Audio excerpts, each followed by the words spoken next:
শুরু করি আবার। আলহামদুলিল্লাহ ওয়াসসালাতু ওয়াসসালামু আলা রাসূলিল্লাহ। এই বইটার গতদিন আমি একটা করছিলাম, আপনার ওই যে দুইটা টার্ম বলছিলাম, শাকুর এবং কাফুর, দুইটা টার্ম বলছিলাম। তো এটা আসলে যেভাবে আসছে, ওই যে আমি গিয়ে দেখলাম যারা বোঝের একটা লেখাতে এই কথাটা উনি উল্লেখ করছেন আর কি। তো সেটা উনি উল্লেখ করছেন সূরা আল ইনসানের 3 নম্বর আয়াত থেকে, যেখানে আল্লাহ বলতেছেন, মানে এটা এরকম, আয়াতটা এরকম যে শিওরলি উই হ্যাভ শোন him the way he may be thankful or ungrateful. মানে সে শুকর করা একজন হইতে পারে অথবা অকৃতজ্ঞ হইতে পারে। অকৃতজ্ঞ প্রসঙ্গে আমরা একটা কথা বলছিলাম গতদিন, যে টার্মটা কোরআনে এক্স্যাক্টলি আল্লাহ ইউজ করছেন সেটা হচ্ছে ইম্মা শাকিরান ওয়া ইম্মা কাফুরান। তো এটা জাস্ট আমি মানে এক্স্যাক্ট টার্মটা আপনাদের বলে দিলাম। ওই দিন গতদিন আমরা ব্যাকভাবে জাস্ট কথাটা বলছি, বাট কোরআনের আয়াতে এইভাবে আসছে আর কি। এবং এটা নিয়ে একটা ডিসকাশন আছে যারা বোঝো, যেখানে উনি বলতেছেন যে আল্লাহ শাকির কথাটা যেভাবে যে মিনিংটা বেয়ার করে সেটা খুব ইন্টেন্সিভ মিনিং না, মানে এটাকে খুব স্ট্রেস করা হয় না, কিন্তু কাফুরা যে কথাটা, সেটার অকৃতজ্ঞতার ব্যাপারটাকে এখানে বেশি ইম্পর্টেন্স দেওয়া হয়েছে। মানুষ জন্মগতভাবে স্বভাবগতভাবে অকৃতজ্ঞ হয় আর কি, মানে কৃতজ্ঞতাই করে না।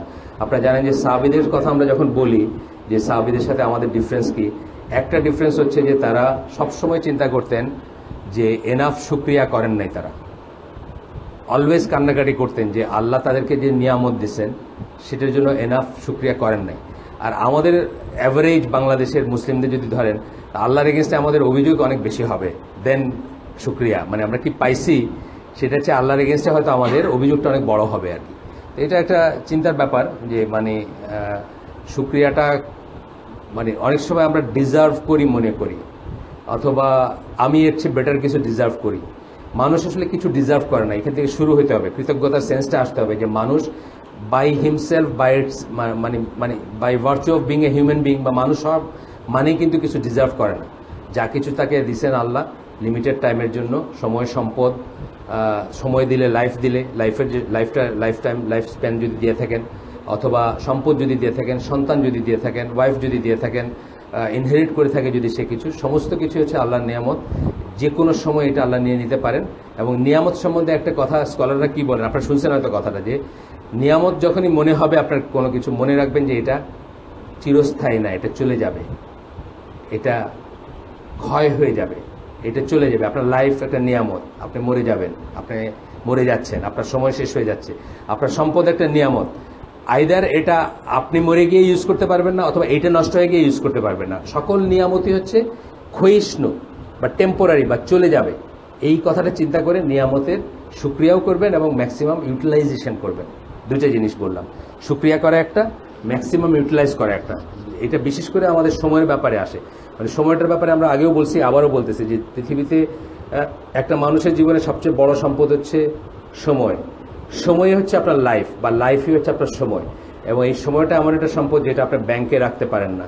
আপনি যদি 1 কোটি টাকা থাকে আপনার ব্যাংকে রেখে 10 বছর পরে ইউজ করতে পারেন। আপনি যদি ইভেন আজকে ফ্রিজের বদলতে আমি মাঝে মাঝে বলি যে এই কোরবানির গোশত নেক্সট কোরবানি পর্যন্ত খাইতে পারেন ফ্রিজে রাখা। কিন্তু সময় এমন একটা জিনিস, এমন একটা সম্পদ যেটা 1 সেকেন্ড চলে গেল মানে শেষ হয়ে গেছে, you can't bring it back. এটাকে কোথাও জমা রাখা যায় না, জমা রেখা পরে ইউজ করা যায় না, এটা কোনো সিস্টেম আল্লাহ রাখেন নাই। সম্পদে যখন আমরা বলি নিয়ামত, এবং আমাদেরকে হায়াত দিচ্ছেন 20, 30, 40, 50, 60 বছর, যাকে যা দিচ্ছেন সেটা কিভাবে ব্যয় করতেছি বা কতটুকু করতেছি, এটা ঘুরে ফিরে এটা কথাটা আসবে এবং আমাদেরকে করতে হবে, মানে আনসারেবল আমরা বা আনসার করতে হবে। আমরা ফিরে যাই, struggle of the unmarried and married ছিল গতদিনের চ্যাপ্টারটা। আনম্যারিড যারা বিয়ে করেন নাই তাদের স্ট্রাগল আমরা কয়েকটা পয়েন্ট পড়ছিলাম। উনি বলছিলেন যে কয়েকটা পয়েন্ট হাইলাইট করার দরকার আছে, চিন্তা করার দরকার আছে। ম্যারিডদেরও স্ট্রাগল আছে, সেটাও আমরা পড়বো, শুধু যে আনম্যারিডদের স্ট্রাগল তা না। তো আমরা যে কটা পয়েন্ট পড়ছিলাম আবার ছোট্ট করে একটু বলি যে শরিয়া কিভাবে, এটা এখানে লজ্জার কিছু নাই, বিকজ এখানে যদি কেউ থাকেন যার এই সমস্যাটা নাই, উনি উঠে যেতে পারেন। কারো যদি মনে হয় যে তার এই সমস্যাটা নাই, অন্যের আছে, তাকে আল্লাহ এই সমস্যা দেন নাই, ওনার জন্য শোনার দরকার নেই যদি এরকম কেউ থাকেন। আমি মনে করি যে এখানে আমাদের সবারই এই সমস্যা ছিল বা আছে বা থাকবে। তো বলতেছেন যে শরিয়া কিভাবে সেক্সুয়াল ড্রাইভ এবং কিভাবে কন্ট্রোল করতে বলে, এবং কিভাবে সেক্স আউটসাইড ম্যারেজকে প্রিভেন্ট করে। বিয়ের বাইরে যে কোনো যৌন সম্পর্ক অথবা ক্রস জেন্ডার সম্পর্ককে কীভাবে শরিয়া কন্ট্রোল করে বা প্রিভেন্টও করে কন্ট্রোল করে, দুটোই বলতেছেন, ড্রাইভকে কন্ট্রোল করা এবং সম্পর্ককে প্রিভেন্ট করা, সম্পর্ককে করে। এটা জানেন, ওই যে আব্দুল্লাহ জাহাঙ্গীরের কথা বলতেছিলাম যে ওনার যে লেকচারটা ওই দিন দিচ্ছেন উনি, এই লেকচারটা এক্স্যাক্টলি এই কথা বলে শুরু করা বা এই থিমের লেকচার একটা ছিল, মানে আনোয়ার আল্লাহের আগের জীবন আর কি, মানে before he came to Yemen, তার আগে অনেক আগেরই কতগুলো লেকচার আমরা শুনতাম না, মেক্কান পিরিয়ড, মেদিনিস পিরিয়ডে যে রাসূল সাল্লাল্লাহু আলাইহি ওয়াসাল্লামের লাইফ গুলো, ওইখানে একটাতে আছে যে রাসূল সাল্লাল্লাহু আলাইহি ওয়াসাল্লামের সময় ব্যভিচারটা ছিল কঠিন আর বিয়েটা ছিল সহজ।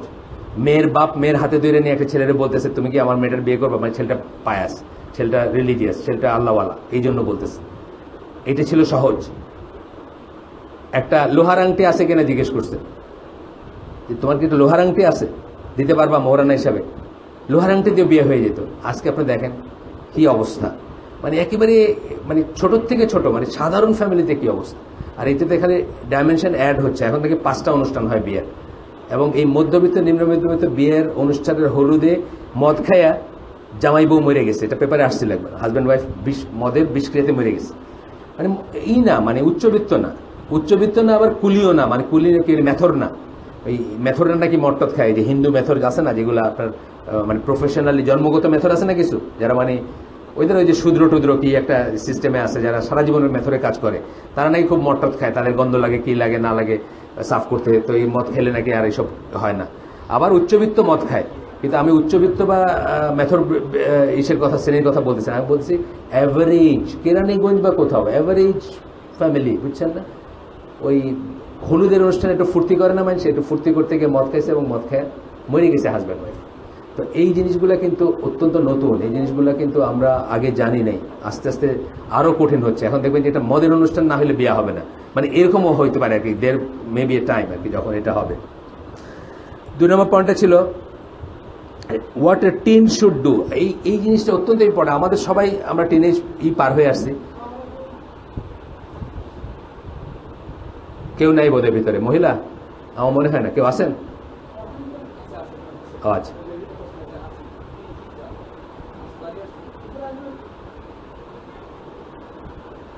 আচ্ছা, আমরা সবাই প্রিটেন্ড করি, ধরেন আমাদের বাসায় যখন একটা ছেলে বা একটা ভাই বা একটা নাতি যে 11-12 বছর বয়স হলো যার, আমরা প্রিটেন্ড করি, মানে ভান করি as if nothing has happen to him or nothing is happening to him. এটা কিন্তু অত্যন্ত বড় একটা অবিচার। উই শুড অ্যাড্রেস, তাকে হেল্প করা উচিত যাতে সে আল্লাহর মতো করে চলতে পারে। এটার ওয়ান অফ দ্য হচ্ছে যে পারমিসিভ জিনিসগুলো থেকে তারা দূরে রাখতে পারি, অন্য দিয়ে রাখতে পারি, অন্য এঙ্গেজমেন্ট দিয়ে যে সমস্ত জিনিসগুলো আছে না। প্রথম কথা হলো যেমন তার একটা ফিজিক্যাল অ্যাক্টিভিটি যদি তার থাকে, burning calories and burning energy যদি থাকে, আমরা যদি দিতে পারি, বাইরে নিয়ে যেতে পারি, যেটা ফিজিক্যালি রাদার দেন একটা ভিডিও গেম বা একটা ট্যাব নিয়ে সামনে বসে আছে আর সারাদিন খালি জম্বির মতো এটা গুতাইতেছে, সেটা না। একটা ফিজিক্যাল অ্যাক্টিভিটি যদি দিতে পারি, তাকে তাহারা সম্বন্ধে জ্ঞান দিতে পারি, তাকে হালাল হারাম সম্বন্ধে জ্ঞান দিতে পারি, তাকে একটা হোপ দিতে পারি যে আমরা চেষ্টা করব তোমাকে যত তাড়াতাড়ি পাত্রস্থ বা পাত্রস্থ করতে। অফকোর্স এটা আমাদের সিনসিয়ারলি হোপ দিব, মিথ্যা কথা না, কথার কথা না। তার একটা টোপ দিয়া কোনো মতে কিছুদিন ভালো রাখার চেষ্টা করা, সেটা না, সিনসিয়ারলি আমরা বলবো তাকে। কারণ ওই সময়টাতে সে খুব আনস্টেবল হয়, তার ফ্রেন্ড হওয়া দরকার, ভাই হোক, বাপ হোক, দাদা হোক, নানা হোক, নানি হোক, সবাই উচিত তার সাথে কমিউনিকেট করা এবং সেই যে স্ট্রাগলগুলোর ভিতর দিয়ে যাচ্ছে সেগুলোকে মানে কি বলবো, মানে অসুখ বিসুখ বা অপ্রকৃতিস্থ বা অস্বাভাবিক কিছু না প্রতীয়মান করে, বরং চেষ্টা করা উচিত সেগুলোকে করা যায় না, এটি স্বাভাবিক, আমরা সবাই এটার ভিতর দিয়ে গেছি, আল্লাহ এইভাবে আমাদেরকে বানাইছেন এবং এটা এইভাবে আমরা কার্ভ করবো, আমরা এটা এইভাবে চিন্তা করব, এই কথাটা বলতেছেন আর কি। যে একটা টিন যখন should do if he or her sex drive is out of control, যখন সে মনে করে যে এটা সে কন্ট্রোল করতে পারে না, তখন কি করব, হাউ টু অ্যাপ্রোচ প্যারেন্টসকে সে কি বলবে, হোয়াট টু ডু। তার মানে এটা না আমরা বলতেছি না যে এই ওয়েস্টার্ন ওয়ার্ল্ডের বদলতে আমরা ক্লাস 5 থেকে 6 থেকে যৌন শিক্ষাই করবো, সেটা না। ওইটা বরং মোর প্রভোকেট করে রাদার দেন তাদেরকে চ্যানেলাইজ করার চেয়ে প্রভোকেটিভ হয় বেশি। আমরা জানি এগুলা, আমরা দেখছি বা আমরা শুনছি বা আমরা পড়াশোনা করলে, আমরা অনলাইন কিছু একটু করলেই দেখবো যে এইগুলোর থেকে ভালোর চেয়ে অনেক খারাপ ব্যাপার হয়। এই জন্য ইংল্যান্ডে এখন 10 বছর 9 বছরে 11 বছরে মা হইতেছে, বাপ হয়ে যেতেছে, বুঝছেন না? বেশি জান না আর কি, এটা হয়েছে। জানবে, ঠিক আছে, কিছু কিছু জিনিস জানবে, হ্যাজার্ড গুলা কোথায়, বিপদ গুলা কোথায়, সব ঠিক আছে, কিন্তু তারপরে জিনিসগুলো যেন প্রভোকেটিভ না হয় আমরা সেটাও খেয়াল রাখবো। জানাইতে গিয়ে যেন আমরা তার ভিতরে আবার তাকে ইনসাইট না করি, এক্সাইট না করি, সেটাও আমরা দেখবো। How to approach parents, what to do if the parents refuse to follow the sharia. Parents অনেক সময় শরিয়া ফলো করতে চায় না। একটা মেয়ে বলতেছে আমার বিয়ের দরকার, বা একটা ছেলে বলতেছে আমার বিয়ের দরকার, প্যারেন্টস রিফিউজ টু ফলো শরিয়া। প্যারেন্টস বলতেছে না না, এটা 40 হোক বা 30 হোক, তার আগে আমরা এটা চিন্তা করতেছি না তোমাকে নিয়ে। তারপরে হচ্ছে what if I am under 18 in the United States or my suitor can't financially provide for me. দুইটা কথা বলছি, এটা আমাদের দেশেও কিন্তু সমস্যা হয়ে যাচ্ছে। 18-র নিচে যদি হয়, যাকে আমি বিয়ে করতে যাচ্ছি তাকে, বা যার সাথে বিয়ে, বেলাল ফিলিপস নাকি তার 15 বছরের ছেলেকে বিয়ে দিছে তার ছেলের চেয়ে 2 বছর না 3 বছরের বড় মেয়ের সাথে। This is Sunnah, this is what is সুন্নাহ। সে বুঝছেই ছেলের সাথে কথা বললেন, সে বুঝছেই ছেলের সাথে কথা বললেন, বা তার সাথে কথোপকথনে বা তার ভাবসাবে বুঝছে যে বিয়ের দরকার। 15 বছর ছেলেকে বিয়ে দিছে, সে 18 বছরের মেয়ের সাথে বিয়ে দিছে। এটা হচ্ছে মানে প্রপার অ্যাপ্রোচ। প্রত্যেকটা বাপমা, ডোন্ট টেল মি বাপমা বুঝে না, প্রত্যেকটা বাপমা বুঝে যে তার ছেলে বা তার মেয়ে আপ টু হোয়াট। একটা হিজাবি নেকাবি মা যখন তার ওই টাইটস পরা মেয়েরে নিয়ে রাস্তায় যায়, আমাদের পাড়ায় দেখি সবজিওয়ালাগুলো এরকম করে তাকায় আছে, সবজি বেচে পাড়ার মোড়ে করে তাকায় আছে। মা কি বুঝে না? মা এই বয়স পার হয়ে আসে নাই, হোয়াট ইজ হ্যাপেনিং বোথ সাইডে। মা কিন্তু সবচেয়ে ভালো বোঝে, কিন্তু মা ওইটাকে প্রিটেন্ড করতে চেষ্টা করে। ওই যে একটা কথা আছে, কাউয়া নাকি তার খাওয়া লুকায় চোখ বুঝা, সে মনে করে যে সে যেহেতু দেখে না আর কেউ দেখতেছে না। তো মা বা বাবা প্রিটেন্ড করতে চেষ্টা করে as if it is not there, বা আমার ছেলে মেয়ে এরকম না, বা কিছু করলে বাবা আমি যেন না জানি। আর মেয়েদের ব্যাপারে খালি প্রেগনেন্ট হইস না, এইটাই থাকে তাদের কথা। আর বাকি দেখা যাবে এখন, মানে পড়াশোনা শেষ কর, A level O level degree শেষ কর, অনার্স শেষ কর, তারপরে আমরা দেখিয়ে শুনিয়া বিবাহ করাইব। এটা হচ্ছে আমাদের দেশের অ্যাপ্রোচ। যাই হোক, এই জিনিসগুলো অ্যাড্রেস করা উচিত। এই যেমন আমাদের পাড়ায় একটা ছেলে আছে, আমি নাম বললাম না, আপনার কারো সাথে আমি আলাপ করছি আগে, সে 14 বছরের মেয়েরে বিয়ে করছে। আমাদের জিজ্ঞেস করছি কি করে সম্ভব, এটা কি করে করছো? বাবা দিছে 14 বছরের মেয়ের, বাবাই দিছে, মানে একদম ফ্যামিলি হিসেবে বিয়ে হয়েছে, কোনো ইটিস পিটিস না, মানে না আপনার প্রেমের বিয়াটিয়া না, বাপের অ্যারেঞ্জমেন্টে বিয়ে হয়েছে। আলে হাদিসের বাপ, রেজিস্টার করি নাই বাংলাদেশে, তো আর রেজিস্টার না করলে সমস্যা কি? আমার বাসায় একটা ছেলে আছে, একটা মেয়ে আছে, কেউ এসে জিজ্ঞেস করতেছে নাকি যে এরা কে, এরা কি? কেউ জিজ্ঞেস করে? কোনোদিন জিজ্ঞেস করে? আমাদের ঘরে ঘরে চাকরানি আছে না, সবাই আছে, জিজ্ঞেস করছে না কেউ কোনোদিন? চাকরানি তো রাখা ঘরে ঠিক না, আপনার তো মারহাম না, গায়ের মাহারাম, কেউ জিজ্ঞেস করছে কোনোদিন? কোনোদিন না। সুতরাং একটা ছেলে একটা মেয়ে আছে, এটা কোনো জিজ্ঞেসের ব্যাপার না। সে তারা ইসলামিক বিয়ে দিচ্ছে, কিন্তু তারা করে নাই, রেজিস্টার করে নাই। আমি বলতেছি কথার কথা আর কি, আমি আপনাদেরকে বলতেছি না যে আপনাকে এনমাস এখন শুরু করে দেন, সেটাও বলতেছি না। এখানে ডিসিপ্লিন থাকবে, এখানে নিয়ম থাকবে, এখানে শরিয়া থাকবে, সবচেয়ে বড় কথা আল্লাহর ভয় থাকবে।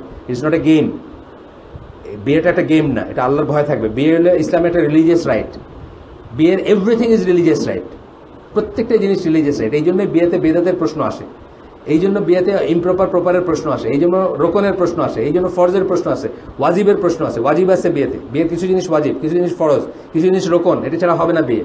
এগুলো জানতে হবে, মানে বিয়েটা একটা রিলিজিয়াসি। সুতরাং রিলিজিয়াসিটা খেলানালা করার জন্য হয় না, এটা সিরিয়াস ব্যাপার। অ্যান্ড ইসলামের সেক্সটা সিরিয়াস ব্যাপার। আল্লাহ সুবহানাহু ওয়া তাআলা কোরআনে বলতেছেন যে ছেলে এবং মেয়ে যে স্পাউস বানাইছেন, এটার কারণ বলতেছেন প্রক্রিয়েশন বলেন নাই, যেটা অন্য সকল দিন বলে যে এটা প্রক্রিয়েশন, সন্তান উৎপাদনের জন্য বানাইছেন ছেলে মেয়ে। ইসলাম কিন্তু সেই কথা বলে নাই। আল্লাহ কি বলতেছেন? So that you can live in tranquillity, you can get tranquillity, সাকিনা যেন হয়, আপনার জীবনে যেন প্রশান্তি নেই আসে, এটা বলতেছেন। হোয়াট ডাজ ইট মিন? প্রশান্তি মানে সেক্সুয়াল রিলেশন, সোজা কথা। এবং এটা ইসলামের খুব পবিত্র একটা জিনিস, অ্যাজ লং এজ এটা আল্লাহর নর্মসের ভিতরে, আল্লাহর লাইনের ভিতরে এবং আল্লাহর নিয়মের ভিতরে। আল্লাহ নিয়মের বাইরে এটা মৃত্যুদণ্ডযোগ্য অপরাধ। এই কথাটাই আব্দুল্লাহ জাহাঙ্গীর বলছেন ওই দিন, গতদিন বলতেছিলাম আমি যে আব্দুল্লাহ জাহাঙ্গীর ওই অনুষ্ঠানে বলছেন, আর আনোয়ার আলী তারা অনেক পুরানো ওই লেকচারে বলছিলেন যে সাহাবীদের সময়, রাসূলের সময় বিয়েটা ছিল সহজ, ব্যভিচারটা ছিল কঠিন। ব্যভিচারের খবর বাইরেছে, পাথর বর্ষণে মৃত্যু। সাহাবী হয়ে লিখে গেছে, প্রথম শ্রেণীর সাহাবী হলো তাই। ব্যভিচারের কথা মানে স্ল্যান্ডারিং, যেটা উল্টাটা আর কি, প্রমাণ ছাড়া বলছেন আশিদোররা, মানে সাহাবী, প্রথম শ্রেণীর সাহাবী, কিন্তু আশিদোররা। ওমর আযনের সময় ঘটছে ঘটনা, আশিদোররা। এত সিরিয়াস ব্যাপার, ব্যভিচারটা ছিল এত সিরিয়াস, আর বিয়েটা ছিল ইজি। আজকে কি হয়ে গেছে, ব্যভিচারটা কত সহজ আপনি দেখেন। সারা দেশ জুড়ে ব্যভিচারের অ্যাডভার্টাইজ, না খালি সবখানে ব্যভিচারের হাতছানি, ব্যভিচারের অ্যাডভার্টাইজ, ব্যভিচারের সুযোগ। কক্সবাজারে কি কি বলে ডাকে আপনারে, কক্সবাজারে কি বলে ডাকতেছে আপনারে, ফেসবুকে কি বলে ডাকতেছে আপনারে, আপনার ফোন কোম্পানিগুলো কি বলে ডিসকাউন্ট দিতেছে রাত্রে 12টার পরে, মানে এভরিথিং ইজ ব্যভিচার বান্ধব, তাই না? এবং এভরিথিং ইজ বিয়া, মানে বিয়ের এগেইনস্টে বা বিয়ের প্রতি বৈরিতা, বর বিয়া ভাঙে দেওয়ার উপক্রম অনেক কটাই আছে না, অনেক কটার জন্য বিয়ে ভেঙে যেতেছে না, ফেসবুকের জন্য বিয়ে ভাঙতেছে না, টেলিফোনের জন্য বিয়ে ভাঙতেছে না, রাত্রে ওই আওয়ারে সন্তর্পণে কথা বলতেছে, বিয়ের বাইরে আরেকটা গার্লফ্রেন্ড, দুইটা গার্লফ্রেন্ডের সাথে বিয়ে ভেঙে যেতেছে, আমরাই জানি, আমাদের ইসলামী সার্কেলে বিয়ে ভেঙে যেতেছে এসব কারণে। সুতরাং এটা খুব সিরিয়াস ব্যাপার। তারপরে পয়েন্টটা বলতেছেন, what can parents do in this society to get their children married without them being harmed financially? আমাদের বেলা তাই এসছে, ফাইন্যান্সিয়ালি হার্মড হবে না, তাছাড়া ম্যারিড করার কি এটা আমরা চিন্তা করতে পারি। দ্য ডিফারেন্স বিটুইন ন্যাচারাল, এটা আমরা গতদিন এই পয়েন্টটা এসে করছি, যে একটা হচ্ছে যে ন্যাচারাল সেক্সুয়াল ডিজায়ার, আরটা হচ্ছে কি আপনার লাস্ট, যেটাকে আমরা বলি আনলিমিটেড লাস্ট, ডিজিজ যেটা। এই ডিজিজটা থেকে দূরে থাকার আমরা একটা কথা বলছি, যে ডিজিজটা মোস্টলি ইনডিউসড হয়। কতগুলো দরজা বন্ধ রাখলে এটার হবে না, গান বন্ধ রাখেন, গান বাজনা বন্ধ রাখেন, সিনেমা বন্ধ রাখেন, টেলিভিশন বন্ধ রাখেন, ফেসবুক বন্ধ রাখেন, মোবাইল ফোন বন্ধ রাখেন, মানে বুঝছেন তো, মানে অ্যাপ স্টেপস কি কি আছে না, হোয়াটসঅ্যাপটা কি কি বলেন, হোয়াটসঅ্যাপ আরো কি কি আছে, এইগুলো যত কম বুঝবেন। মানে প্রথম সাজেশন হচ্ছে যে একটা ওই টিপা আলাম মোবাইল কিনবেন, 2000 টাকায় পাওয়া যায় এখন, তাহলে কিন্তু অর্ধেক ফিতনা আপনার, ওইগুলো তো ফিতনা আছে বোধহয় এখন, ওইগুলো তো বোধহয় ছবি পাঠায় না, পাঠান যায় না, হ্যাঁ বলেন নাকি, অমুক আপনার জন্য অপেক্ষা করতেছে না, কিন্তু আপনার ওই ফোন থেকে তো লিঙ্ক যায় না, টিপা ফোন থেকে তো লিঙ্ক যাইতে পারবে না। 2000 টাকার নোকিয়া পাওয়া যায় রঙিন, আবার 2000 টাকার নোকিয়া ডুয়েল সিম রঙিন, ওইগুলা কিনবেন একটা, যিনি এটার প্রতি ভালনারেবল বা যার সমস্যা আছে, সবাই হয়তো নাই, আমি হোয়াটসঅ্যাপ আমার কোনো ফেসবুক অ্যাকাউন্ট নেই, কিন্তু আমার এই সমস্যা নেই, যাদের আসছে অথবা দূরে থাকতে চায়, আমাদের এখানে ভাই আছেন উনি ইন্টারনেট ইউজ করেন না, যে আনিস এখানকার আসে, প্রায় জিজ্ঞেস করেন আমার কয় মাস বাকি আছে এই যে সাবস্ক্রিপশনের। আমি বলি আপনি আমি তো মাসে মাসে পাঠাবো, আমার তো ইন্টারনেট, ঠিক আছে আপনি আমি বলে দিব আপনার কয় মাস বাকি আছে, তবুও ইন্টারনেট নিয়েন না। এরপরের পয়েন্ট হচ্ছে এইটা বুঝতে হবে যে একটা হচ্ছে ন্যাচারাল, আরটা হচ্ছে ইনডিউসড লাস্ট। ন্যাচারালটার এলাজ আল্লাহ রসুল কি বলছেন, রোজা রাখো না পারলে, একদম না পারলে সোনা, মানে কি এটাকে তো আবার আমরা এটা বললে অনেক সময় করে ফেলি, লোহার আংটিও নাই আপনার কাছে, বুঝতে হবে যে ন্যাচারাল লিমিট কোথায়। লোহার আংটিও নাই তখন রোজা রাখবেন, তাই না? লোহার আংটি থাকা পর্যন্ত রোজা রাখার কিন্তু দরকার নেই। এখন কথা হলো আপনার সেই মেয়েটারে খুঁজে বার করতে হবে, মানে সেই বাপটারে খুঁজে বার করতে হবে, যে বাপ আপনার লোহার আংটির বিনিময়ে দিবে। এটা অবশ্য খুব রেয়ার আজকাল, কিন্তু নাই আমি বলবো না। আমরা যতই বিদাতি বলি যাই বলি, শত শত বিয়া হয়ে ইস্তেমার মাঠে without even seeing each other, knowing each other, হয় না? আপনারা জানেন এটা রসম ওদের। ইস্তেমার মাঠে বিয়া করছি আর বিয়া দিছি, এটা হলো রসম আর কি। শত শত বিয়ে হয় উইদাউট নোয়িং ইচ আদার, এক পয়সা জিজ্ঞেস করে না যে তুমি কয় পয়সা কামাই করো। তাহলে আমরা কেন পারবো না? আমরা সব দিক দিয়ে শুদ্ধ, আমরা কি আংশিক খালি শুদ্ধ সহি শুদ্ধ হইলে হবে, আর বাকি আংশিক সহি শুদ্ধ না হইলে হবে নাকি? খালি পাঁচ হাদিসের আলে হাদিস হইলে হবে? খালি 5 হাদিস, পায়ে পা লাগানো, রাফিয়াদিন করা, জোরে আমিন বলা, 5টা হাদিসের আলে হাদিস, বাস, বাকিগুলো আর নাই। এগুলো কি হাদিস থেকে আসতে না? এই সোনার এই লোহার আংটিটা হাদিস না? তো এই হাদিস কি আমার মাথায় নেওয়া উচিত না যে এটা আল্লাহ রসুল বললেন, কি এটার ভিতর উইজডম কি আছে একটু শুনি। তারপরে point, the science that one has the spiritual disease of lust as opposed to the natural sexual desire and what to do if that is the case. Science আলামত কি, আলামত দেখে বুঝবেন যে একজনের সমস্যা আছে। আপনি দেখেন ক্লাস 10-এ পড়ে ছেলে রাত জেগে খালি কম্পিউটারে কাজ করে, 10-এ পড়া ছেলে রাত জেগে কম্পিউটারে কি কাজ আছে আপনি বুঝেন না? দরজা খুলে রাখবেন, মানে এই ডিজিজগুলো বোঝার কি, মানে ছেলে একলা একলা ঘরে থাকে, দরজা বন্ধ রাখে, সেক্লুডেড থাকতে চায়, ফিসফাস কথা বলে, এগুলো বুঝতে তো পিএইচডি করার দরকার নেই। আমি এমনি বুঝি, আমি সামনে দিয়ে হাইটে গেলে বুঝি যে এই 2 নম্বরে কিছু করতে যাইতেছে। কারণ আমি একদিন বাপ হয়েছি, একদিন দাদা হয়েছি, আমার সামনে দিয়ে কত পোলাপান গেছে না এইসব করতে, আমি নিজেও গেছি, অন্যদেরও যাইতে দেখতেছি কোথায় যাইতেছে। ঘন ঘন বারান্দায় যাইতেছে, দেখবেন যে উল্টা সাইডে বারান্দায় কে আসে। সিম্পল কথা, একটা ছেলে কোনোদিন এই বারান্দায় আসতো না, এখন দেখেন যে ভাত খাওয়ার পরে একবার হাত মুছতে আসে সকালে, মানে ওর টয়লেটটা ওইখানেই ঝুলানো, ওইখানে সে এখন হাত মুছে গিয়ে। এটাকে আপনার বোঝাতে কোনো সমস্যা না, আপনি যদি তাকায় দেখেন ও আচ্ছা ওইখানে একটা জানলা আছে বা ওইখানে একটা কিছু আছে, এইভাবে আর কি আলামতগুলো বোঝার কথা বলতেছেন। তারপরে বলতেছেন যে number 1 solution for last in Islam is marriage with proofs from the সুন্নাহ। লাস্টের জন্য, লাস্ট যদি কারো থাকেও, এটা ম্যারেজ একটা। এই জন্য আমরা বলি দেয়ার মে বি কেস যার একটা বিয়েতে না হইতে পারে, তার জন্য স্টিল সলিউশনটা হচ্ছে দুইটা বিয়ে না হলে স্টিল সলিউশন তিনটা বিয়ে, তিনটা বিয়ে না স্টিল সলিউশন চারটা বিয়ে, কিন্তু অন্য কিছু না। মানে বিয়েটাই সলিউশন। সকল এন্টারটেনমেন্ট বলতে আমরা যা কিছু বুঝি। উনি কে? অপর লোক? হ্যাঁ, আচ্ছা। এন্টারটেনমেন্ট বলতে আজকের জগতে যা কিছু বুঝি আমরা, তার সকল কিছু শুধুমাত্র স্পাউজের কাছ থেকে নেওয়ার কথা। একজন মুসলিমের যা কিছু বুঝি আমরা আজকে এন্টারটেনমেন্ট বল কি বোঝায়? নাচ, গান, সিনেমা, নাটক, এই তো বোঝায়।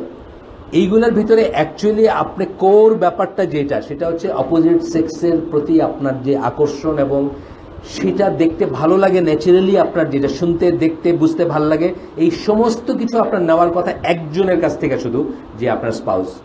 আর যেখান থেকে আপনি নিচ্ছেন, যে ফর্মে নিচ্ছেন, কানের থেকে গান, চুরির আওয়াজ থেকে শুরু করে যেই ফর্মে নিচ্ছেন, প্রত্যেকটা হারাম হারাম হারামেন হারাম। কেউ বলতে পারবে না যে এইটুকু জায়েজ আর এইটুকু জায়েজ না। খালি কণ্ঠটা জায়েজ, টাচটা জায়েজ না। খালি টাচটা জায়েজ, তার বেশি জায়েজ না। একজনও দুনিয়ায় এখনো জন্মগ্রহণ করে না যে বলবে যে কোনো না কোনো ফর্মে এগুলা কোথার থেকে নেওয়া জায়েজ। কিন্তু আমরা হরহামেশা নিচ্ছি না, একেবারে সিনেমার থেকে নিচ্ছি, গান থেকে নিচ্ছি, বিলবোর্ড থেকে নিচ্ছি, না হলে মায়ের বান্ধবী খালাম্মা অথবা চাষির থেকে নিচ্ছি, বুঝছেন না? অনেক ফ্যামিলি তো ওইখান থেকে নেয়, বিকল্প এখান থেকে নেয়। অনেকে আছে ডাকা বোনের থেকে নিচ্ছি, ডাকা মেয়ের থেকে নিচ্ছি, বিভিন্ন ফর্মে বিকৃতভাবে নিচ্ছি। কিন্তু এইগুলো সমস্তটুকু নেওয়ার কথা ছিল। নেওয়া বলতে আমি বলতেছি না যে ইটস ভেরি সিরিয়াস কিছু, তা না। একজনের হাসিটা আপনার ভালো লাগে, এইটা তো একটা নেওয়া, তাই না? আমি যেটা বলি যে সৌদি আরবে যেমন আমি কোনো সৌদি মেয়েকে জীবনে দেখি নাই। আপনি বুঝছেন কথাটার মিনিং কি? আমি কোনো মেয়ে দেখি নাই সৌদি আরবে কোনোদিন।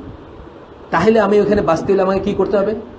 আমার এই সমস্ত এইগুলো, ধরেন ওইখানে সৌদি আরবে একটা থিওরিটিক্যালি একটা দেশ যেখানে কোনো মিডিয়া নাই, কোনো নাই, যদি সৌদি আরবে সেটা না। এখন সৌদি আরবে এখন সবকিছুই আছে, ডিশ তো আছে, আর কিছু নাহলে ইন্টারনেট তো আছে, ধর নজবিল্লা কিছুই নাই মনে করেন।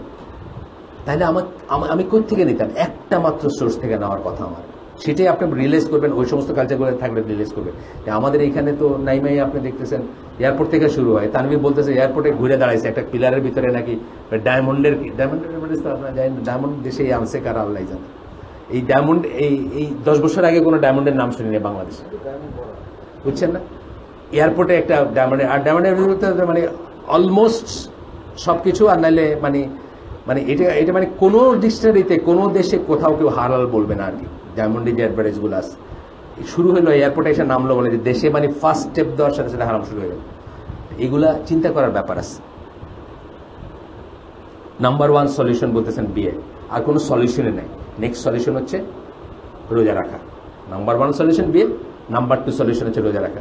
ওই নাম্বার আপনি যদি বলেন যে ইম্পর্টেন্ট, তাহলে নাম্বার 1 সলিউশন হচ্ছে বিয়ে, নাম্বার 2 সলিউশন হচ্ছে অলওয়েজ রিমেম্বার নাম্বার 1 সলিউশন, আর নাম্বার 3 সলিউশন হবে এই রোজা টোজা এই মার্কা জিনিস। ওই যে ক্যারাতে কিড নাকি একটা ছিল না, আমরা বড় হচ্ছি যখন, তখনকার ছবি, মানে 50 বছর আগের ছবি হয়তো।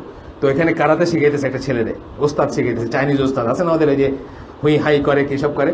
তো নাম্বার 1 কি একটা বলছে লেসন, নাম্বার 2 লেসন বলছে যে অলওয়েজ রিমেম্বার নাম্বার 1 লেসন। তা আমি আপনাদের বলতেছি বিয়ার মানে এই লাস্টের নাম্বার 1 সলিউশন হচ্ছে বিয়ে, নাম্বার 2 সলিউশন হচ্ছে অলওয়েজ রিমেম্বার নাম্বার 1 সলিউশন।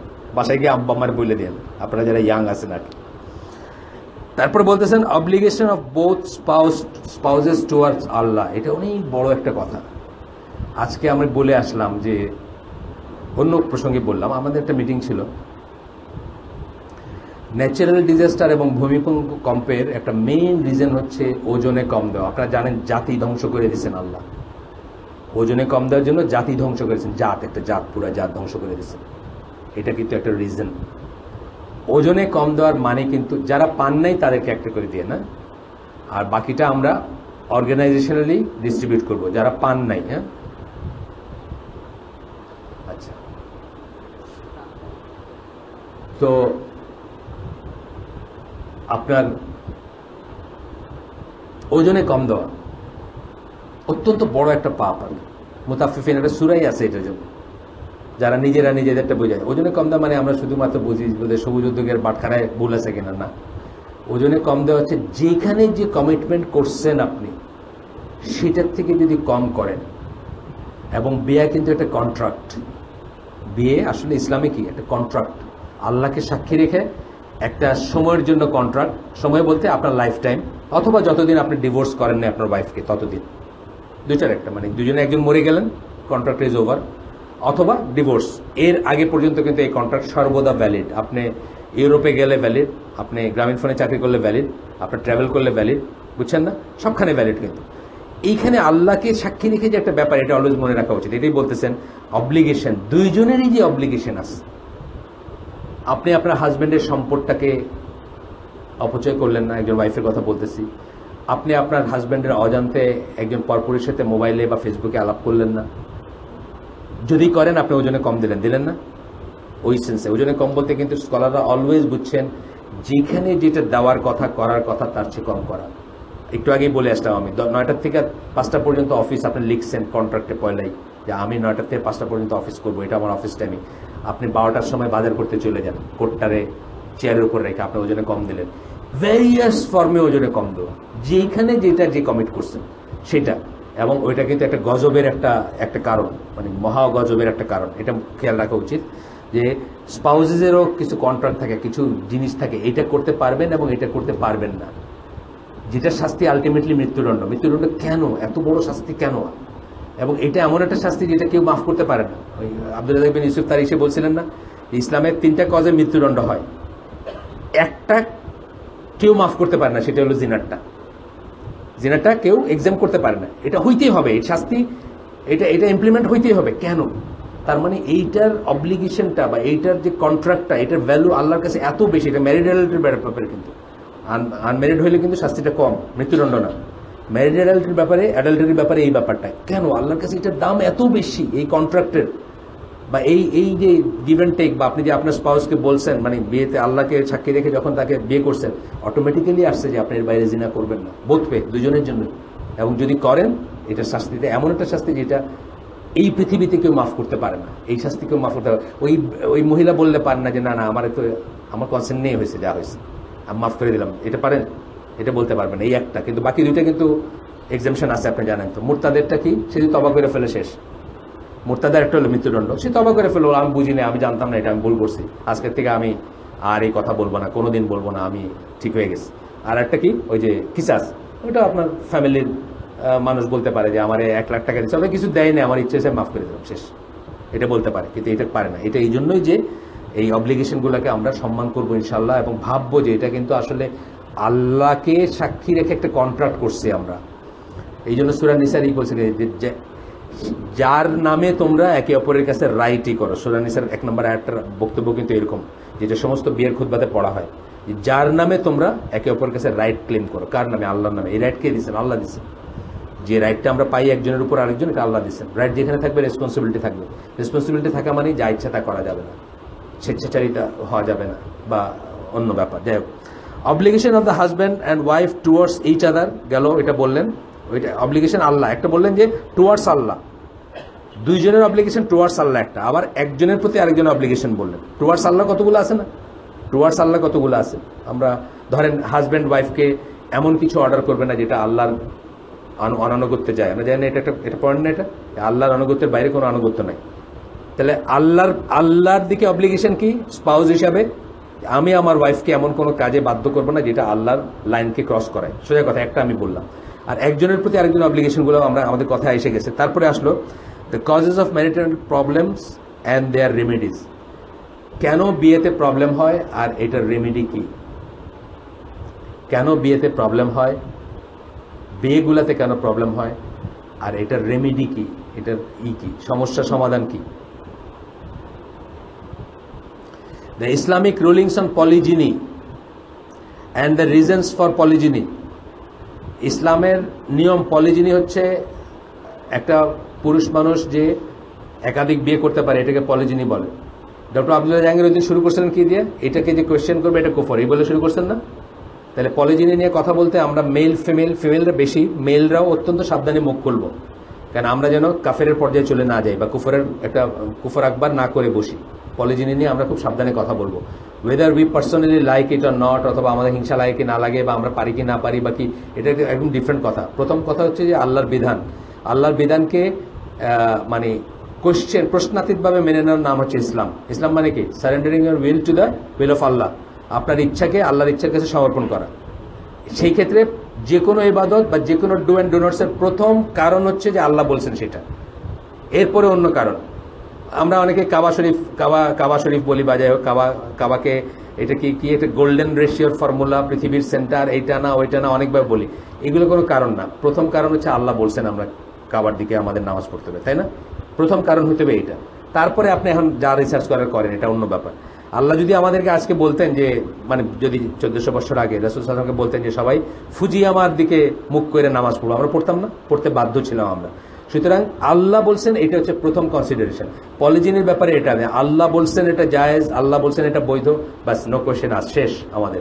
এরপরে আমরা দুজন, মানে মহিলাদের কথা বলতেছি, দুজন সতীন, আমার সতীনদের হিংসা লাগে, এটা ঈদেরও লাগছে, এটা উম্মুল মুমিনিনদেরও লাগছে। ঈর্ষা বা হিংসা একটা পর্যায়ে পর্যন্ত পারমিটেড। এটা আপনাকে কেউ বলতেছেন না যে আপনি মারহাবা বলে গিয়া তারে সবসময় ভালোবাসবেন, এই ডিমান্ডও ইসলাম করে নাই। বাট আপনাকে প্রথমে স্বীকার করতে হবে যেটা আল্লাহ দিচ্ছেন এটা বৈধ, শেষ। পলিজিনি হচ্ছে ছেলেদের যে, এটা পলিগেমির থেকে আমরা পলিজিনি কথাটা বলছেন আরেকটু ওয়েল ডিফাইন করার জন্য। Polygamy can be both way, তাই না? পলিগেমি বলতে বহুগামিতা, এটা মেয়ে ছেলে কোনো ভাগ নাই। পলিজিনি বলার সাথে সাথে এটা ভাগ হয়ে গেছে যে একজন ছেলে যে একাধিক বিয়ে করবে সেই জিনিসটা যে ইসলামে জায়েজ, এটা নিয়ে যা করার, মানে চিন্তা করার কথা বলছেন, এটা জানার কথা বলছেন। The Islamic ruling on polygyny and the reasons for polygyny, কেন এটাকে এই করা হয়েছে সেটার কথাও চিন্তা করতে বলছেন। মানে এই পয়েন্টগুলোকে ডিসকাস করবেন বা করা উচিত, বা আমাদের আলোচনা করা উচিত। আর পলিজিনির উল্টাটা কি? পলিএন্ড্রি ইসলামে সন্দেহাতীতভাবে হারাম, কোনো প্রশ্নই ওঠে না। কিছু কিছু রেস আছে দুনিয়াতে, তিব্বতে কিছু আছে, ইন্ডিয়াতে কিছু আছে, নর্থ ইন্ডিয়াতে কিছু মানুষের 4-5 ভাই মিলে একটা মেয়েকে বিয়ে করে। এটার রিজন হচ্ছে তারা মনে করে সম্পত্তিগুলো তাহলে ভাগাভাগি হবে না, সব এক ফ্যামিলিতে থেকে যাবে। আরও কি রিজন আছে তাদের আর। তিব্বতে এই প্র্যাকটিসটা চলে, আর ইসে আছে আপনার এই যে নর্থ ইন্ডিয়াতে কিছু পাঞ্জাবি শিখ এদের ভিতরে আছে আর কি। 3-4 জন ভাই মিলে একটা ওয়াইফ একজনকে বিয়ে করে, বাচ্চা কাচ্চাগুলো তাদের কমন হয় সবাই, ওয়াইফও জানে না, হাজব্যান্ডও জানে, আসলে কার বাপকে এটা কেউ জানে না, বাট এটাকে তারা মনে করে। আমার কাছে এটা অ্যানিমালিস্টিক মনে হয়, এবং আমার কাছে সকল ইসে এটাকে মানে রেশনালিটির বাইরে মনে হয়। কি আপনার মুখটা খুব বেশি কুচকাইছেন? কারণ উনি অনেকদিন শিখদের সাথে থাকছেন, দীর্ঘ 5 বছর শিখদের সাথে উঠা বসা করছেন, শিখ বন্ধু ছিল ওনাদের, উনি খুব কাছের থেকে শিখদের দেখছেন, এই জন্য ওনার মুখটা ভাঁজগুলা ওই অন্যদের চেয়ে একটু বেশি হয়েছে আর কি। কারণ উনি এটা সেন্স করতে পারতেছেন এটা মিনিং কি আমি বললাম যেটা, ঠিক না? কথা ঠিক বলছি আমি? ঠিক মতোই বলছি না, ওনার সাথে এই ব্যাপারে নিয়ে আমার আলোচনা হচ্ছে আগে, শিখরা আপ টু ওয়াট আর কি। যাই হোক,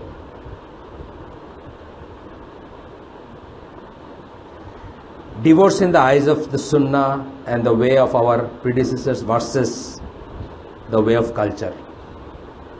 সুন্নাহর চোখে ডিভোর্সটা কি, কেন, কেমন, কখন, কোথায়, কিভাবে, আর আমাদের সালাফ যারা তারা ডিভোর্সটাকে কিভাবে দেখতেন, আর আমরা ডিভোর্সটাকে কিভাবে দেখি।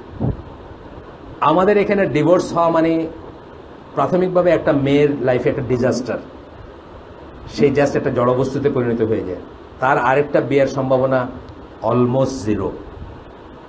সালাফদের ব্যাপারে কিন্তু এটা ছিল না। একজন ফাতেমা বিনতে কায়েসের গল্প জানি, মানে ওনার ইদ্যত ভালো করে হয় না, কত মাসে প্রপোজাল পাঠিয়ে দিচ্ছে। উনি এই হাদিসটা জানেন না? ওসামা বিন জায়েদের সাথে যাকে বিয়ে দিয়েছিলেন রাসূল সাল্লাল্লাহু আলাইহি ওয়াসাল্লাম, উনি কি বলছেন যে আমার বিয়ে আমি জানি না, আমার ওয়ালি হচ্ছেন রাসূল সাল্লাল্লাহু আলাইহি ওয়াসাল্লাম, উনি ঠিক করবেন কার সাথে আমার বিয়ে হবে। এইটা কিন্তু তারা রিলিজিয়াস অব্লিগেশন হিসেবে মনে করতেন যে একজন মহিলা যেন একা না থাকে, একজন মহিলা যেন ডিভোর্স হয়েছে সে যেন, বা বিধবা হয়েছে সে যেন, তার পার্টিকুলারলি তার যদি বিয়ের বয়স থেকে থাকে সেই জন্য ই না থাকে।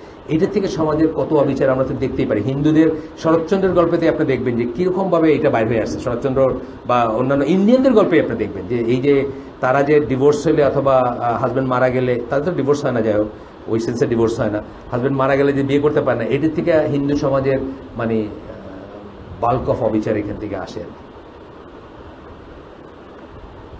এরপরে আসতেছে recommended time for marriage according to সুন্নাহ। সুন্নাহর জন্য রিকমেন্ডেড টাইম ফর ম্যারেজ কি?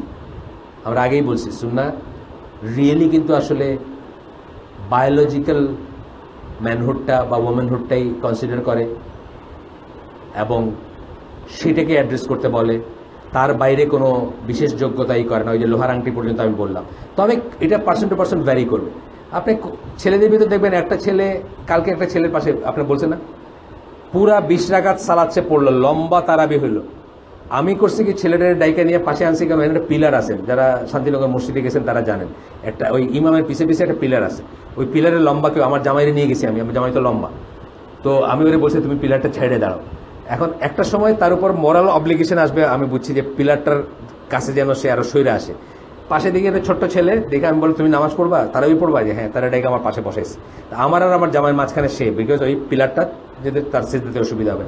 ছোট্ট ছেলে, আমি তাকে চিনি নাই, শেষে যখন পুরা 20 রাকাত পড়লো, সে সব লম্বা নামাজ হয়েছে। তো কালকে ছিলেন নামাজে, শান্তিনগরে ছিলেন, ও অনেক লম্বা নামাজ হয়েছে, নামাজ রুকু সিজদাগুলো ঠিক মতো করছে, মানুষ আবার খেপেও গেছে, আরে কি এত বড় বড় রুকু সিজদা করেন, বুঝছেন না, আমরা কি আর নামাজ পড়ি নাই? কিছু মানুষ গজগজ করতে করতে যাইতেছে, মানে 11:15 হয়ে গেছে আর কি, 10:30টার জায়গায়। সাধারণত কালকের নামাজটা সব জায়গায় 10:30টায় শেষ হবে, আমাদের এখানে 11:15 মতো হয়ে গেছে প্রায়। আর কি আমরা কি নামাজ পড়ি? কিছুই না, যে রুকু আর সিজদাটা প্রপারলি করছে, বুঝছেন না, আর তো কোথাও না, আর একটু একটু একটু স্লো পড়ছে যাতে আমরা ওয়ার্ডগুলো বুঝি, জাস্ট এইটুকুই, আর কিছু না। পরে শুনলাম যে ছেলেটা আপনার আমাদের স্কুলের ছেলে, এসসিডি শান্তিনগর ব্রাঞ্চের ছেলে, উইলস লিটল ফ্লাওয়ার স্কুলে একজন টিচার আছেন, ইংলিশের টিচার, উনি কি মনে করে আমাদের গরিব স্কুলে, খেতমতি স্কুলে ওনার ছেলেরে দিচ্ছেন। এইটা সেই ছেলেটা বাপের সাথে বাইরে যেতেছে যখন ই হলো। এই যে ছেলেটা ধরেন, এই ছেলেটা কিন্তু অলরেডি ম্যাচিউর, এর ম্যাচুরিটি কিন্তু ক্লাস 2-তে পড়ে, ক্লাস 2 এর সাথে ম্যাচ করবে না। কিন্তু তার দৃঢ়তা, তার স্থিরতা, তার মানে ফালতু কিছু না করা, অথবা রেসপন্সিবিলিটি যদি বলেন, অন্যভাবে যদি আমরা বলি, অলরেডি কিন্তু ওয়ে হেড। এটা পার্সন টু পার্সন ভ্যারি করবে। ফয়সালকে ফরেন ডেলিগেশনের চিফ করে 14 বছর বয়সে তার বাবা পাঠাইছে ইংল্যান্ডে, বাদশা ফয়সালকে। হি ওয়াজ লাইক দ্যাট। আরেকজনকে তো কিং হওয়ার পরেও ডিপোজ করতে হয়েছে, because he was not like that. ফয়সালের বাপ মারার পরে, বাদশা ফয়সালের বাপ মারার পরে যারা প্রথম রাজা বানাইছিল, তাকে সুরা কইরা পরিষদ করে রিলিজিয়াস লিডাররা মিলে তাকে ডিপোজ করতেছে, কারণ সে মদ খাইত। একই ব্যাপার ছেলে, কিন্তু 1 নম্বর ছেলে ওটা। 2 নম্বর ছেলেকে 14 বছর বয়সে ডেলিগেশন করে পাঠাইছে, এবং আপনি যদি ভিডিওটা দেখেন আপনি দেখবেন he is commanding respect everywhere. মানে তার চক্ষুমুখ্য আপনি 14 বছর চকলেট ধরাই দিলেন তা না, কিন্তু হি ইজ ডিক্টেটিং টার্মস, মানে তার পয়েন্টগুলোতে সরে আসে নাই। তা এটা ভ্যারি করতে পারে, এটা বাবা মাই ভালো বুঝবে। সেই জন্য বিয়ের কোনো সুন্নাতে আমি বলে দিতে পারবো না যে 18 বা 22, কারো 11তেও হইতে পারে, কারো 24এও না হইতে পারে। আসে না অনেক, এই যে ধরেন ইরেসপন্সিবল মানুষ, সে নিজেই ঘরে থাকে না, বুঝছেন না, আসে বাদেম্মা আসে না, গ্রামে আসে না, যাত্রা দেখে বেড়ায়, সারাদিন যাত্রা দেখে বেড়ায়, রাত্রে কোথায় কোথায় প্যান্ডেলে কোথায় তারে মানে পুলিশদের ধরে ঘরে আনতে হয়। এই ছেলের বিয়ে দিয়ে কোনো লাভ নেই, অথবা লাভ থাকতেও পারে অন্যত্র, মানে যদি বাবা মা সেটা ভালো বুঝবেন। এই জন্য এটা ভ্যারিয়েবল একটা জিনিস। এটা আপনি কিছু বলবেন নাকি এই আপনাকে যেন? আচ্ছা, ঠিক আছে। এটা একটা ভ্যারিয়েবল জিনিস, এটা ফিক্স কিছু না, এটা এক একজনের বেলা এক একজন হতে পারে। মা বাবা বুঝবে সবচেয়ে আগে। আজকে দেওয়ার ডিসকাশন যে 9 বছর বয়সে physically girls are becoming mature because of the things they eat, because of the lifestyle, বুঝছেন না, যে মাখন, যে ঘি খাইতেছে, ঘৃত মধু খাইতেছে, বা আপনার হরমোনালা গরুর মাংস খাইতেছে, বা মুরগির মাংস খাইতেছে, এগুলোর জন্য 9-10 বছর বয়সে দে আর বিকামিং বায়োলজিক্যালি অ্যাডাল্ট। কিন্তু আপনি দেখবেন যে সে এখন একটা টেডি বিয়ার নিয়ে ঘুমায়, তখন এটা বাপ মা ডিসাইড করবে যে না, এ আসলে এখনো ঘর করার মতো জায়গায় যায় নাই, ইভেন তো সে বায়োলজিক্যালি অ্যাডাল্ট হয়ে গেছে। তাহলে বাপ মা একটা কম্প্রোমাইজ, এটা আমরা দেখবো পরে। যে জন্য ইসলামে বাল্যবিবাহকে নিষেধ করে নাই, কিন্তু বাল্যবিবাহ কোনো আলাদা সওয়াব বলে নাই ইসলামে, বলছে কোথাও বলে নাই, কিন্তু বাল্যবিবাহকে নিষেধ করে নাই। দেয়ার মে বি কেসেস যেখানে বাল্যবিবাহ বা ছোটবেলায় বিয়েটা প্রয়োজনও হইতে পারে, রিকমেন্ডেডও হইতে পারে, আবার কখনো হারামও হইতে পারে, একই জিনিস হইতে পারে, তিনটা ব্যাপারই হইতে পারে, depending on the person, depending on কারকে আপনি ই করতেছেন। The legal rulings concerning marriage and when marriage becomes an obligation, এগুলো চিন্তার খোরাক দিচ্ছেন আপনাকে। লিগ্যাল রুলিং এবং কখন অব্লিগেশন, কখন ফরজ হয়ে যায়, কখন ওয়াজিব হয়ে যায়। সবসময় কিন্তু ফরজ না, সবসময় ওয়াজিব না, কখন ফরজ কখন ওয়াজিব হয়। The purpose of marriage according to Sunnah versus purpose of marriage in your culture. Sunnah অনুযায়ী পারপাস অফ ম্যারেজ কি, আর আপনার কালচার অনুযায়ী পারপাস অফ ম্যারেজ কি।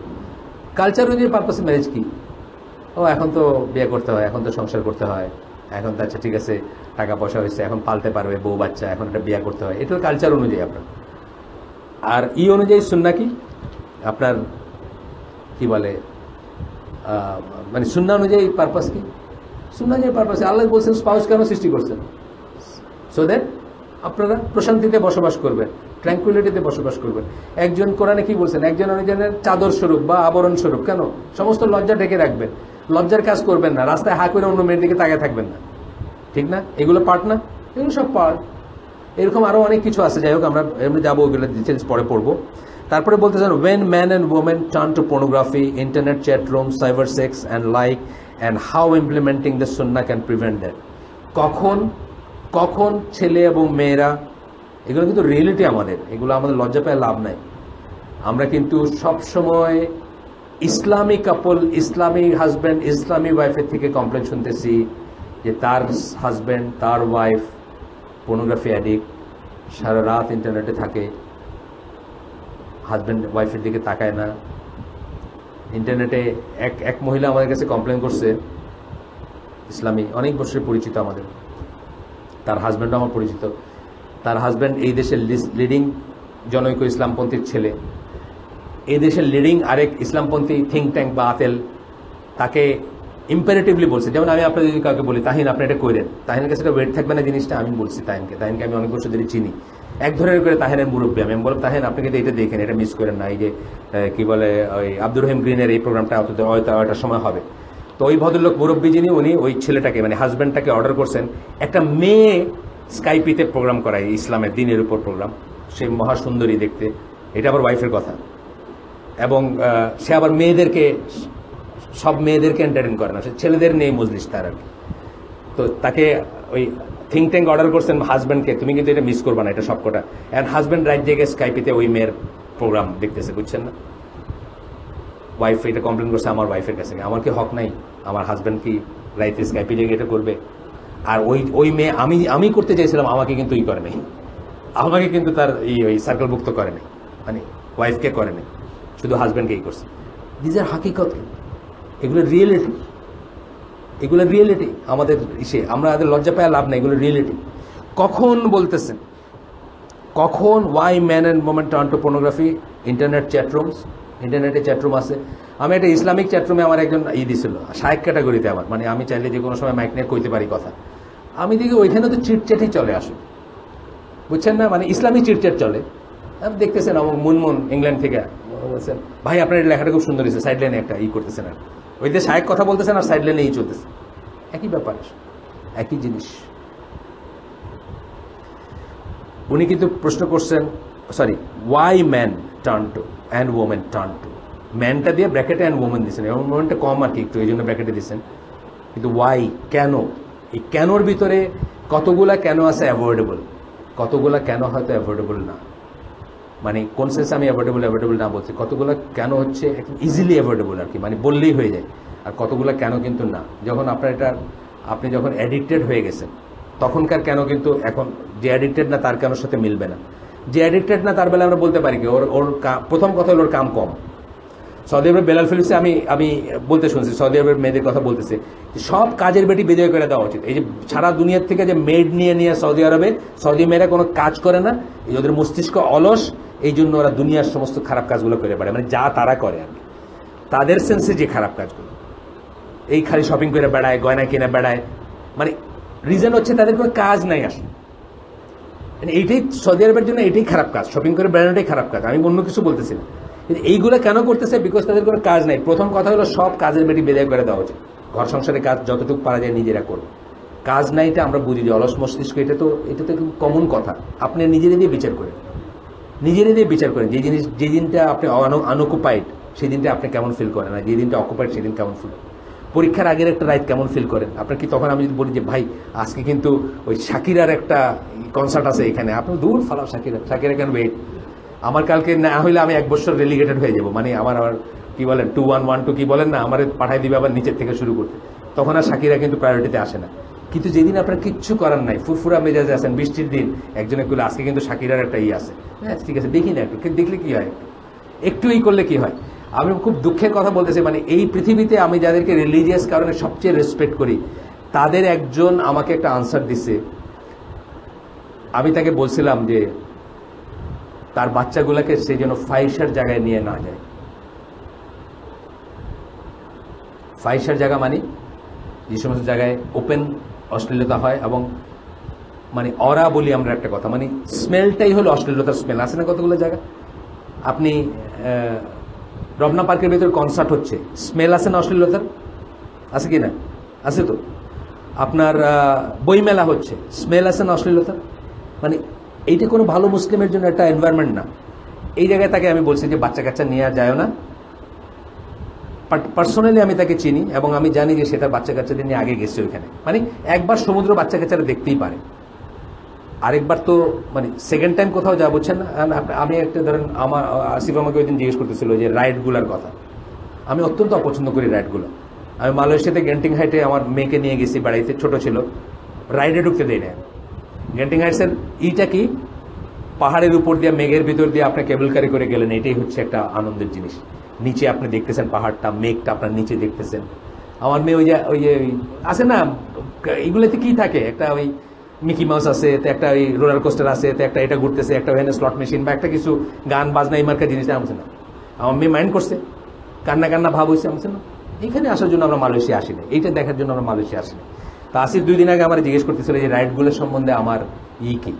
আমরা ঠিক আছে, মানে ওয়ান্স ইন এ ওয়াইল আপনার বাচ্চা জীবনে একটা জিনিস একবার দেখবে, এইটা হয়তো জায়েজ হইলে হইতেও পারে। তারপরে আমার এক্সপিরিয়েন্সটা বলছি যে ঢাকার থেকে মানুষ যায়, গাড়ি করে যায় সিলেটের ড্রিমল্যান্ড বলে একটা জিনিস আছে, ওইটা দেখতে, আবার গাড়ি করে ওই দিনই ফেরত চলে আসে। মানে এত ইম্পর্টেন্স দেয় ওইটার, ওইটা কি কি জানি আছে ওইটাতে, যাই হোক যাই আছে। মানে ঢাকাতে কি আছে আমি তো জানি না, তো ঢাকাতে নাই মতো কিছু আছে আর কি ওইখানে। তো ওইটা আমার ভাতিজা এবং নাতিদের নিয়ে একদিন ঢুকছিলাম আমি, 2 ঘন্টা 3 ঘন্টা ছিলাম। 30 বছরে যত অশ্লীলতা আমার জীবনে ছিল না, সবকটা ওই 2-3 ঘন্টার ভিতর চলে আসে। গান বাজনা, বেপর্দা মেয়ে মানুষ, প্রেমের মানে ইঙ্গিত, বুঝছেন না, মানে প্রভোকেটিভ গান, গান আবার ঘেটু নাচের গান মার্কা জিনিস আর কি ওইখানে। মানে সিলেটি গান অশ্লীল থেকে অশ্লীলতম আর কি, মানে যেগুলোর ইন্টারপ্রিটেশন করলে অশ্লীল থেকে অশ্লীল, সেসব গান। মিউজিক্যাল ফাউন্টেন কি একটা আছে, ওই যে ঝর্ণা করে, এটা সিঙ্গাপুরে আমরা অনেক আগে দেখছি, ওইটা আছে। মানে আমি আসিফরে বললাম যে 30 বছরে আমার জীবন থেকে যেসব বাদ ছিল সব ওই দিন একদিনের ভিতরে ঢুকে গেছে আর কি। সুতরাং আপনি এখানে যাবেন কিনা যাবেন, এটা চিন্তার অনেক ব্যাপার আছে, একদিনও যাবেন কিনা চিন্তার ব্যাপার আছে। যাই হোক, ওই ক্যারেক্টারটা যে মানে অত্যন্ত উচ্চ আসন আমার কাছে আর কি, মানে মুসলিম হিসাবে, সে আমাকে কি আনসার দিচ্ছে জানেন? being there not necessarily means that I am a part of it or I support it, বা এরকম একটা কিছু। এই যুক্তিটা কি ঠিক নাকি আপনারা বলেন তো? এই যুক্তিটা ঠিক? আমি শেরাটনে গেছি, নিউ ইয়ার্স পার্টি হইতেছে, being there doesn't mean I am participating and I am supporting it, এটা বলতে পারবো আমি? এটা মুসলিম কি এটা বলতে পারে নাকি? আপনি কি মনে হয়? আপনি শরীফ আবু হায়াত বলেন দেখি, আপনি শেরাটনে নিউ ইয়ার্স পার্টিতে গেছেন, আমি আপনাকে বললাম যে অশ্লীলতার ভিতরে যায় না, আপনি বললেন যে being there not necessarily means I am a part of it or I am supporting it, এটা আপনি বলতে পারেন না? এটা বলতে পারেন নাকি ইসলামিক পয়েন্ট অফ ভিউ? ওই দিন আবু বকর জাকারিয়াকে এখানে জিজ্ঞেস করছিল, আমি সাথে সাথে ভেরিফাই করে নিচ্ছি। জিজ্ঞেস করছিল যে এই যে বার টার এসে ঢাকাতে বা আছে কি কি এরকম বলছে আর কি, বার আছে বা নাচের জায়গা বা এই যে পার্টি টাটি হয়, ওইখানে গিয়ে কি দাওয়াত দাও? উনি বলছেন এখানে গিয়ে দাওয়াত দেওয়ার কোনো দরকার নেই। সাথে সাথে আমি ভেরিফাই করছি কি দিয়ে, অনেকে ওকাজের মেলা দিয়ে এই কথাটা বলে যে আল্লাহ রাসূল সাল্লাল্লাহু আলাইহি ওয়াসাল্লাম ওকাজের মেলায় যেতেন। ওকাজের মেলা কিন্তু হোর জয়েন্ট ছিল না, ওকাজের মেলা অশ্লীলতার জায়গা ছিল না, ওটা একটা বাজার ছিল, আসলে মার্কেট, আসলে ওটা মার্কেট ছিল। এখনো নিউ মার্কেটে তবলিগে দাওয়াত দেয় আমি দেখছি, কিন্তু তবলিগও আমার মনে হয় না they dare to go to new year's party in Sheraton, গিয়ে দেয় নাকি দাওয়াত? আমার তো মনে হয় না দেয় তারা। এটা মিনিংলেস এখানে দাওয়াত দেয়, কারণ আমরা জানি এইটা কি, ফার্স্ট প্রিন্সিপালটা কি, কোন একটা রিকমেন্ডেড কাজ এবং কোন একটা হারামের ভিতরে হারাম অ্যাভয়েড করাটা টেক্স প্রেসিডেন্স ওভার রিকমেন্ডেড কাজ। আপনাকে রিকমেন্ডেড কাজ কেউ করতে বলে না, হারাম অ্যাভয়েড করাটা আগে আসে, রিকমেন্ডেড কাজটা পরে আসে। দাওয়াত দেওয়া রিকমেন্ডেড কাজ না? তা আপনার এখানে গেলেন, হাফ ন্যাংটা বেটি নাচতেছে, তার সামনে গিয়ে আপনি কি দাওয়াত দিবেন বলেন এখানে? তো এটা একটা অত্যন্ত খোঁড়া একটা যুক্তি, কিন্তু আমি খুব থক হয়ে গেছি over the period of time. আমাদের চোখ, আমাদের দৃষ্টি কিভাবে ক্লাউডেড হয়ে যায়, যে ছেলেটার কথা বলতেছি পৃথিবীতে যতজনকে আমি রেসপেক্ট করতাম বা করি তাদের ভিতর one of the highest respected ছেলে, যার কথা আমি বলতেছি, পুরুষ মানুষ আর কি। ছেলে বলতেছি যেহেতু আমি 55 বর্ন, আমার চেয়ে কম হিসেবে আমি ছেলে বলি। সামনে আপনি আবার কলার ফুলেন না, মানে ওই মামুনকে আমি অন্যদের কাছে ছেলে বলি, বিকজ ও আমার চেয়ে ধরেন 17 বছরে 16 বছরে ছোট, বা যাই হোক 15 বছরে বা 18 বছরে ছোট, আমি ওই ছেলেই বলি, যেহেতু আমার এই হিসাবে বলতেছি আর কি ছেলে।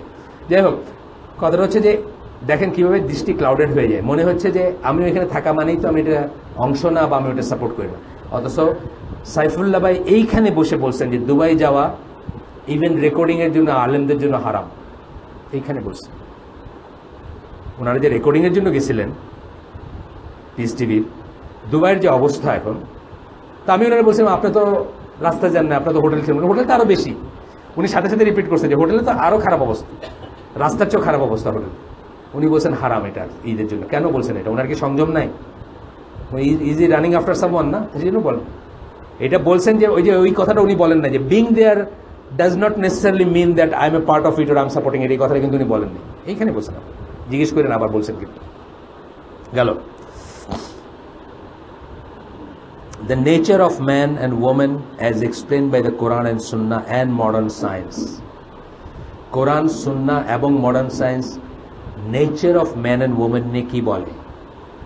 মডার্ন সায়েন্সের কিছু কোরআনের সাথে কন্ট্রাডিক্টরি হতে পারে না, কোরআনের কিছু মডার্ন সায়েন্সের সাথে কন্ট্রাডিক্টরি হতে পারে না। আপনারা জানেন কোরআনের তফসিরের একটা উসুল হচ্ছে এস্টাবলিশ ফ্যাক্টের এগেনস্টে তফসির করা যাবে না।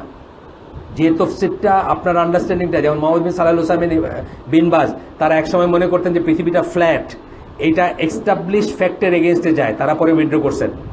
মোহাম্মদ বিন সালাহ হোসাইন উইথড্র করছেন যে না, তাইলে আমি এটা জানতাম না, এটা ঠিক না, আমারটাই ভুল, এটাই ঠিক। এস্টাবলিশ ফ্যাক্ট হচ্ছে পৃথিবীটা সারফেসটা রাউন্ড। সুতরাং আমি যেখান থেকে বুঝছি যে কোরআন ফ্ল্যাট, আমার বোঝাটাই ভুল আছে, এটা হচ্ছে একটাই। সুতরাং কোরআন সুন্নাহর সাথে মডার্ন সায়েন্স এস্টাবলিশ ফ্যাক্ট যদি হয়, সেটাকে সমন্বয় করে আপনাকে দেখতে হবে আপনার ছেলে মেয়ের কি।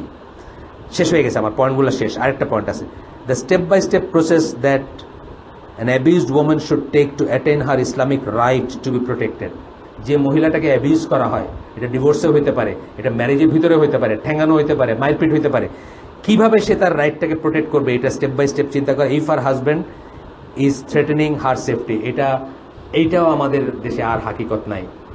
আমাদের এই সার্কেলের ভিতরে অন্তত কয়েকটা কেস আমরা জানি যে এটা একটা রিয়েলিটি আর কি, মানে সরি, এটা আমাদের এই দেশেও হাকিকত আর কি, আমাদের না কি বলে গপ্প না, বা এটা ফেরি টেলস না আর কি, এটা ফেরি টেলসের অংশ না, এটাও হাকিকত। আমরা ইনশাল্লাহ এগুলো নিয়ে চিন্তা করবো, আগামী দিনগুলোতে পড়বো। আমাদের আর 2টা ক্লাস হবে, আগামী শুক্রবার এবং তারপরে শুক্রবার। ইনশাল্লাহ আমরা এটাতেই করবো। আজকে আর যাবো না, আমাদের একটু গাড়ি আছে না আজকে। হ্যাঁ, সুবহানাকা আল্লাহুম্মা বিহামদিকা আশহাদু আল্লা ইলাহা ইল্লা আনতা আস্তাগফিরুকা ওয়া আতুবু ইলাইক। একটা প্রশ্নের মতো আছে, আমি দেখি। একটি হিজাবি মেয়ে উচ্ছৃঙ্খল একজন ছেলের বিয়ের প্রস্তাব পেয়ে রাজি হয়, ছেলেটি নিজেকে আদর্শ মুসলিম হিসেবে মেয়েটির কাছে উপস্থাপন করে। আচ্ছা, উচ্ছৃঙ্খল কথাটা কোট আনকোট, আগে উচ্ছৃঙ্খল জানলে তো আর তাকে আর ভালো মুসলিম, আদর্শ মুসলিম চিন্তা করারই কারণ ছিল না। নিশ্চয়ই আমি ধরে নিচ্ছি মহিলা জানতেন না, যে আগে উচ্ছৃঙ্খল জানতেন না। আচ্ছা, যাই হোক, এভাবে একদিন তার সাথে একটি রেস্টুরেন্টে কিছু অবৈধ সম্পর্ক করে। এখানে তার ইসলাম থাকে নাই, ইসলামের সলিউশন হতে খুব মুশকিল। পরে মেয়েটি তার পরিবারকে জানায় সেই ছেলেটিকে বিয়ে করবে। আচ্ছা, মেয়ের ভাবি ছেলের সাথে কথা বলে,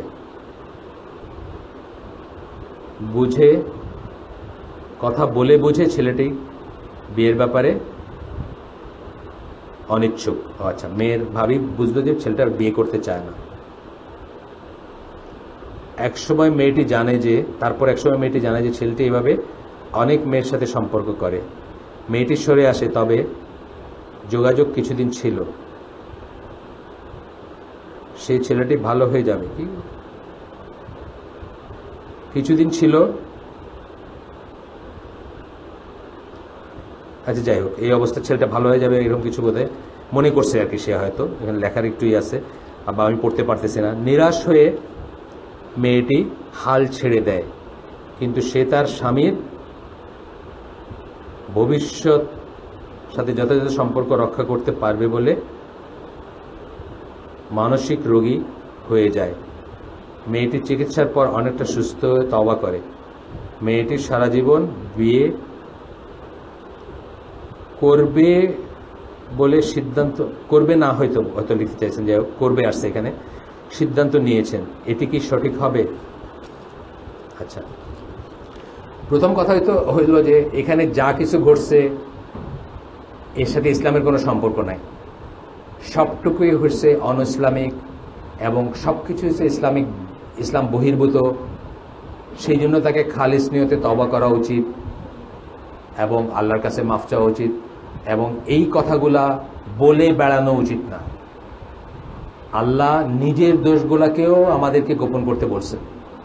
যদি এটা কোনো বিচারকের কাছে মানে পেশ করার ব্যাপার না হয়, নিজের দোষগুলাকেও আমরা বলে বেড়াবো না। যে হোক সেই মেয়ে, সে যেন বলে না বেড়ায়।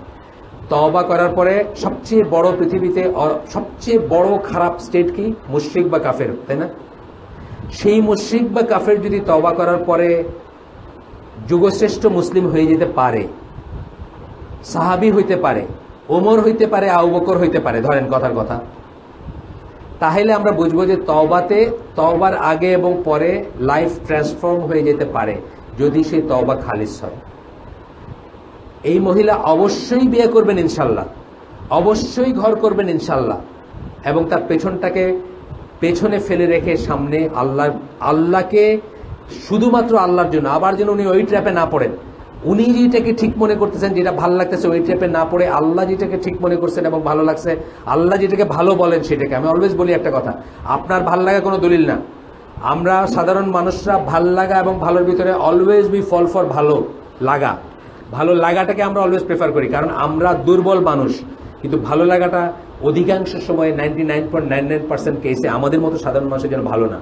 আর আমাদের জন্য 99% কেসে যেটা ভালো, এটা আমাদের ভালো লাগে না।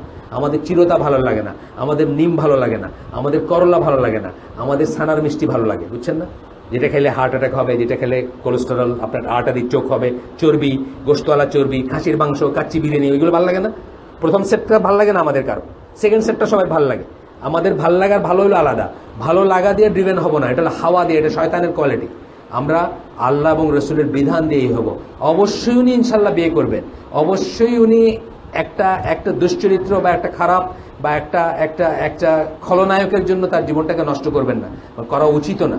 তওবা করার পরে যদি কাফের মুশরিক, যাকে আল্লাহ বলছেন, নাজাস বলছেন, সে যদি আমাদের ভাই হয়ে যায়, সে যদি আমাদের ইমাম হয়ে যেতে পারে, তাহলে এটা কোনো ব্যাপারই না।